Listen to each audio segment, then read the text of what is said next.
This is the Global Podcast Network, where executives and professionals connect, share, and inspire. Stay tuned for the conversations that drive success.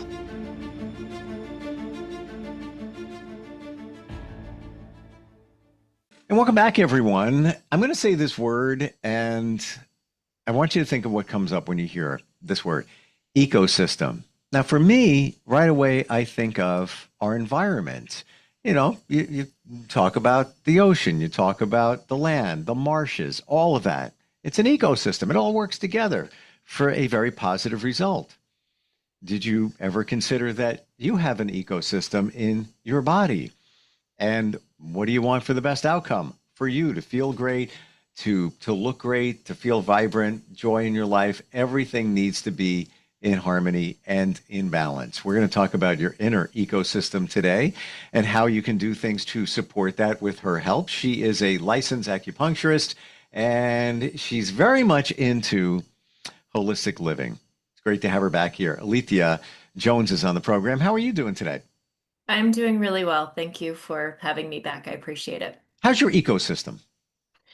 Mine is doing pretty good right now. I've been working on it pretty hard for a long time, especially for the past 18 months after I recovered from a surgery. So it's doing okay. Thank you for sharing that. Yeah, Yeah. it's funny when you take a moment and you think about that question, and just in general, to me, I get balance. Everything in your body needs to be balanced. If it's out of balance, like a car, like a wheel on a car, it's going to be wobbling. You're not going to have the best outcome. It's going to be hard getting to your destination. Kind of the same thing with your body, where what's your destination? Maybe that's a great job, great relationships. Maybe that's abundance. If you're not showing up at that destination, maybe things in your ecosystem are a little off. So can we delve into that today, the ecosystem within us? Yeah, I'd love that. That's a huge passion of mine. So the inner landscape of one's ecosystem, how would you describe that, as a starting point here? Well, there's a lot of ways to kind of look at it. And as we talked about last time, circulation is part of that. Our mindset is part of that. Our what we put into our body, how we move through the day, all of these things contribute to what our internal ecosystem looks like. So generally, because we're creatures of movement, so when we're moving, when we're active, when we're happy, when we're at peace, when our sympathetic nervous system is relaxed. Sympathetic is that rest and relaxation part of our autonomic nervous system, which we really don't have much control over. We can control it a little bit, but it's what creates the heartbeat. It's what makes us breathe when we're trying to hold our breath. At some point, your body's going to say, no, I need to inhale. So by controlling the inner ecosystem in the landscape and by regulating it to balance, we're looking at all of these facets. And there's so many interactions in our world, in our work world, our life world, and even our neighborhoods, our community, our larger global influences. All of these things come into play when looking at the inner ecosystem. But there are things that we can specifically hone in on individually. You have a great passion for this, connecting people with the understanding of what's going on within our bodies. What's it mean to you?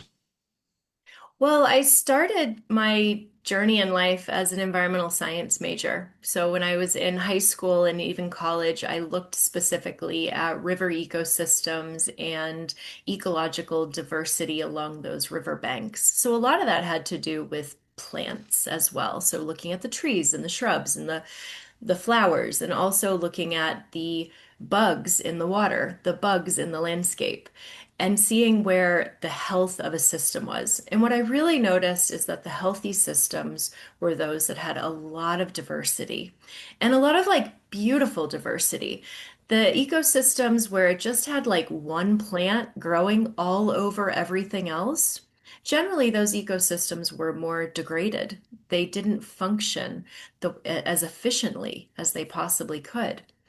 And as I got into medicine and my own personal healing journey, I came to realize that this is very similar to how we are as individuals. We have the ability to weed out those things that are maybe non-beneficial. Major things like that you might think of are going to be sugar, processed foods. Um, for some people, it's dairy. For some people, it's gluten. For some people, it's soy, So there's things that individually we want to understand how it's interacting with our ecosystem. And traditional Chinese medicine really took me to a place where I could more clearly enunciate and communicate what my thoughts were about the internal ecosystem of our human being in relation to understanding it through the lens of my environmental training as a younger version of myself. So it's my understanding that meridians play a big role in a lot of the ecosystem. And even, if we talk about, Chinese medicine, meridians are it when it even comes to acupuncture and such. Why are they so important? I always try to, kind of piece this all together. Sure. Well, meridians, we talked last time a little bit about it, and I mentioned that they're kind of like highways and byways of circulation in the system. But if we're thinking about it in more of a naturalistic context, you could think of it as the rivers of circulation or the airflow currents of circulation. It could be the underwater aquifer currents. And so each of these have a different layer in the human body or even in the planet. For the human body, the meridians themselves, they traverse muscular tissue, neurological tissue, skin tissue, and they connect in with even our organs. A large part of my training is in what's called Zhang Fu meridian theory. And this is organ meridian based theory to recognize the relationship between the health of an organ and the health of the meridian system that's actually happening. It's circulating through the body, running vertically and horizontally in the body. And understanding the balance within the organ and the meridian system through the lens of TCM, it helps to bring a balance and an understanding to it where people are able to find more homeostasis, more harmony in their system. So Hmm. meridians are critical to this. These are going to be the application of where we place the needle when we do acupuncture, or even when you get a massage. Some people practice acupressure, and it's going to be the place where we utilize that information to make it accessible and potentiate the healing factor. I want to go into for a moment talking about chi.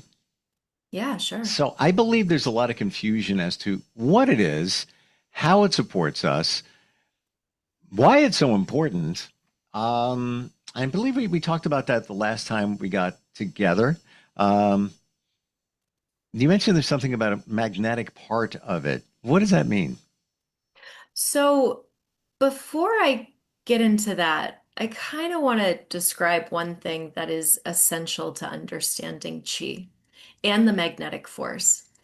And that is that within the lens of traditional Chinese medicine, TCM, there's a few different ways to look at it. I mentioned Zhang Fu organ meridian theory. That's one overlay of it. Another overlay of it is looking at the elemental factors of it. And I'll link this back around to your chi question. I promise I will do Sure, that. sure. And so when you look at the elemental factor of it, there's five elements in traditional Chinese medicine. There's earth, metal, water, wood, and fire. And all of these elements have a relationship to what tissue we have in our body. They have a relationship to the meridians themselves, to the organs themselves. So, for example, the liver it is the liver organ, of course, has the liver meridian, is also in charge of the ligaments and the sinews of the body. Also has a really great relationship with a woman's uterus because this is a blood chamber. They're both blood chambers, but I'll leave that for another time. The metal is like lungs. So the metals related to lungs is related to air, essentially. So each element has a relationship to each meridian organ and an emotion. And when these things are in balance, the aspect of the yin and the yang. Have you heard of yin and yang, Steve? I'm sure you Yes. And have. and it also, ties into that symbol, the black and the white Yeah. symbol, right? Yeah, Okay. it's kind of, I like to make my little hands Oh like yeah, there this you go. because that's kind of a yin and a yang symbol. And yin and yang is the balance of the feminine and the masculine. It's the balance of light and dark. It's the balance of wet and dry. It's the balance of day and night. And I could go on and on and on because Mm. everything has a relationship in an opposite variety, right? And that is yin and yang. And so finding the balance with all of these elements coming together help to create the fluid movement within the meridians as to what you're calling chi. I want to talk really quick about how these things can kind of get thrown off. And this is going to be where the magnetism part comes in. So now that we know that chi is interacting with that yin and the yang, that chi is that movement through the meridians, that chi, as I mentioned last time, carries blood, chi is moved by blood. And so again, chi is that active, that yang component, and blood is that yin component. So even in this theoretical basis of medicine, this yin and yang comes into play. It is the essence of everything. So when yin and yang is out of balance, you might see it as too much heat and inflammation in one part of the body. Or you might see it as another part of the body having too much edema, too much water retention. It could feel like a spongy joint that just won't bend all the way, and there's a lot of pain. And that's going to be an imbalance in the wet and the cold and the hot and the dry. And so looking at where these components are out of balance. Just like if you think about a floodplain, you have a regular river, you have the riverbank. If there's a flood, there's too much water. If there's a drought, there's not enough water in the riverbed. But when that river is moving optimally, the water in the river is at a perfect balanced height to where it nurtures the landscape around it and provides a comfortable habitat for the river life, the fish, the bugs, the plant life, whatever it might be that's in there. And so all of this stuff is really kind of linked in with how the human body interacts. And that's how I think of it. And to me, it's a really cool way of just kind of understanding how I function a little bit more. Now, the magnetism part. Let's go back to that riverbank really quick. If you are if you're at a river and that river is dry and it's a hot day, are you going to feel like you want to hang out at that riverbed for too long? No, you're not going to be drawn there. But if that riverbank is at a really lovely height and the water's perfect and the temperature's good, you're going to want to jump in that river because it's hot outside. Now, if that river's flooded, and even if it's hot, you're not going to want to get in that river. It's a danger zone. Hmm. And so there's this, again, balance of coming into play with what are we drawn to? And what we're drawn to is magnetism. There's a saying where attention goes, energy flows, Those. right? You've Yeah. heard this. Sure. So where attention goes, energy flows. Let's say energy is that chi, that life force, that vitality that we were talking about before, that motion within the meridians, that movement through our day. So if our attention goes to regulating and to doing the things that feel good and nurture us in good ways, and by good, I mean ways that we feel good. It's not a matter of how we look or what our appearance is. It's a matter of how we feel.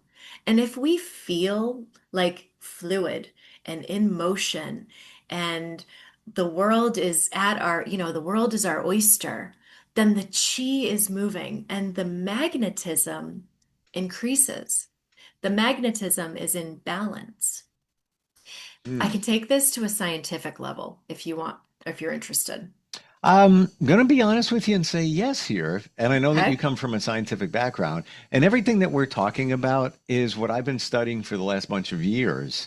And when we talk about the magnetism, I would imagine that's also connected to attraction because when you put out a certain energy, you're going to get it back. And that could be, abundance, the perfect person in your life, whatever it might be. Um, Fascinating, delving into this aspect. I didn't even know that we were going down this road here, but now I see why the magnetic component is so powerful. It's why I mentioned it last time, and I really felt the need to clarify it this round because it is Mm. so important. And I think a lot of people overlook what that is. But the reality is that we are, even in modern day medicine, we're seeing more medicines that are more vibrationally triggered. There are more electromagnetic radiations that we're doing, right? That's a current, that's a frequency, a wave, a magnetism of some sort. And something like that affects directly what's inside our body. And I'll give you an example of, have you ever heard of gram negative or gram positive bacteria? No.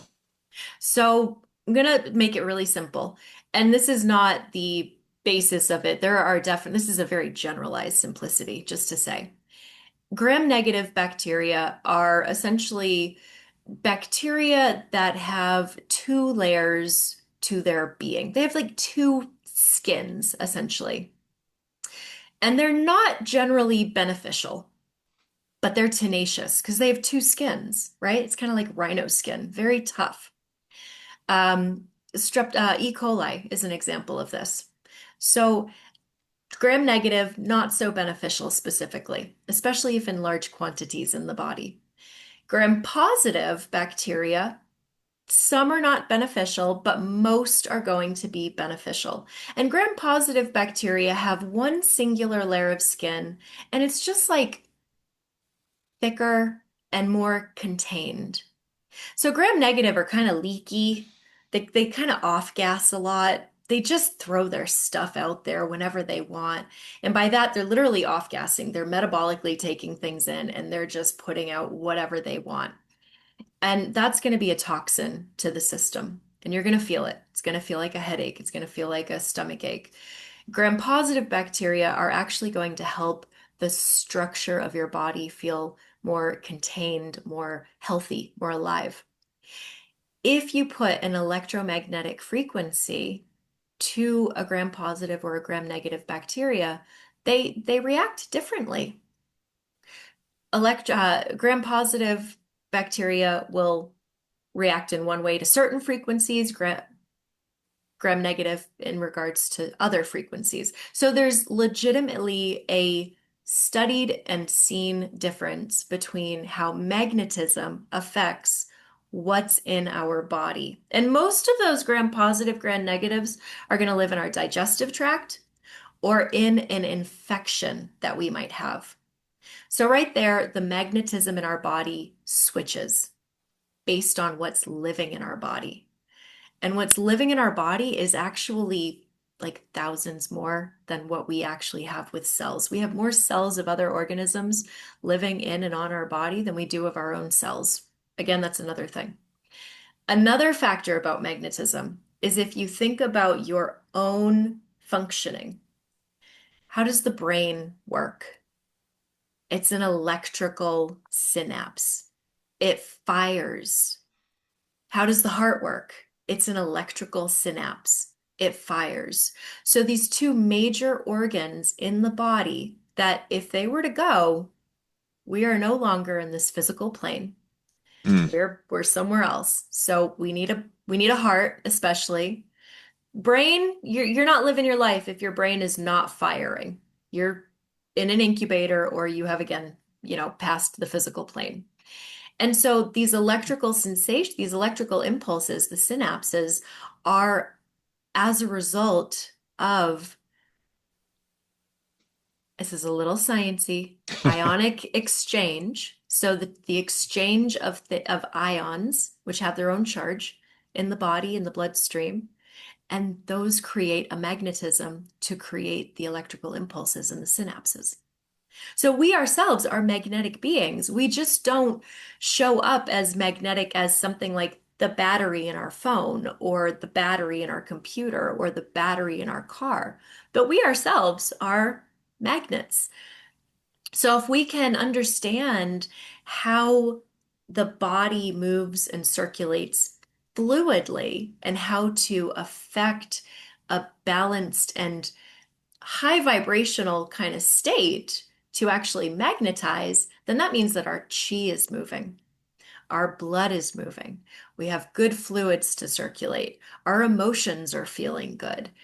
And this is a lot, right? This is not stuff that we normally talk about in Right. every day, but it's really cool because once you get that, I think there's a lot of empowerment in that because it's based off of the choices that you make every day. And it's the understanding, like we engaged in this conversation. I thought we were talking about the inner ecosystem. I didn't know we are going to tie it to energy and where the attention goes, the energy flows, and all those principles there. So it's almost like for me, it's coming back around here, now. Now I have a better understanding. And Chinese medicine, yes, I know it's about energy, a lot of it, but seeing it even clearer now, if you will. We're almost at a time. Um, Herbal medicine, I'm a big fan of. Working on the nutrition side as well. Does this play a big role in our eternal ecosystem? So those are the daily choices that we can make as we go along that are going to determine what does that inner ecosystem look like? And our daily choices are by far the biggest path toward health that we can possibly take as an individual. And yes, absolutely. Herbs, nutrition, what we put in our body, the air we breathe, the water that we drink, it all plays a huge role. This is what I struggle with. But even before I go there, it's I can reach over here right now and grab some bottles of herbal remedies that I'm being serious when I say kept me out of the hospital about a year and a half ago for digestion issues. Um, yeah, I'll take supplement turmeric. That's I've been on that one for the last couple of months. Um, Myself and I think others want to be healthy and dive into herbals, but we're not sure what to do or what to take or how much or when and all of that. Like turmeric, yeah, it's great. I actually love the way it tastes. I put a little bit in tea every morning. It's yeah, fantastic. And then I read a story of a woman that had an issue with maybe too much turmeric. And I was like, oh, wait a minute. So honestly, I didn't have it for the last 3 days because I want to research it some more. But that kind of thing, I would love if we could learn a little bit deeper in terms of what's good for us, and everybody's different. But as a baseline, what should be working with here in terms of herbals. Yeah, it's an interesting study. I mean, herbology is thousands of years old. It has a lot deeper history and Mm. usage cross-culturally than modern medicine. And I'd love to get into that. That would be absolutely wonderful. There's a lot there, Oh my a lot. gosh. Throw me some cat's claw and catnip and marshmallow root, and my stomach's really happy. Um, Yeah. how do we connect with you? If somebody's got questions, certainly on the acupuncture level, you're located in Murray, Utah. Is that right? Located in Murray, Utah, just off of the I-15 highway, just about 10 minutes south of Salt Lake City. And I have a Google business profile. That's probably one of the easiest ways to get all of my contact. And that is Google Biz so if you just go to Google Maps and Google Alethea Healing Acupuncture, you will find me. And Hmm. Alethea is Alethea. Now, last question here. Obviously, the acupuncture portion needs to be in your office, but for the rest of this, can you do consults with anybody anywhere when it comes to herbal medicine or understanding ecosystems and such?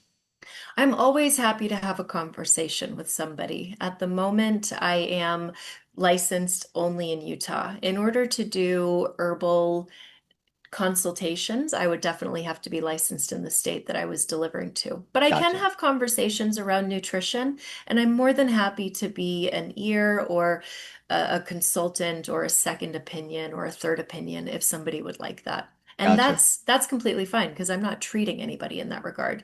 I'm just providing my information and services. And for that we thank you. Learned a lot today. Yeah. And again, for me, it just kind of brought it home to all of this. And looking forward, next time we get together, we'll talk a little bit deeper into herbals and nutrition. Sounds wonderful. Thank you so much, Steve. You have a wonderful day. You too. We'll be right back. This is the Global Podcast Network, where executives and professionals connect, share, and inspire. Stay tuned for the conversations that drive success.